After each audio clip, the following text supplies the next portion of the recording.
Across the world, people of faith make pilgrimages. Muslims travel to Mecca. Catholics journey to Rome. But where do the children of freedom go? There is a land that defied empires, a place where the enslaved stood up and broke their chains, where the impossible became real.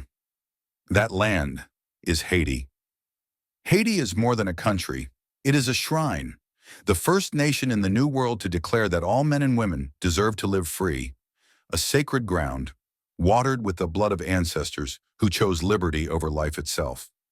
Every Black person, every descendant of the diaspora, and every soul who loves freedom should one day make a pilgrimage here, not only to honor Haiti, but to honor themselves, to walk the soil where the world's first Black republic was born.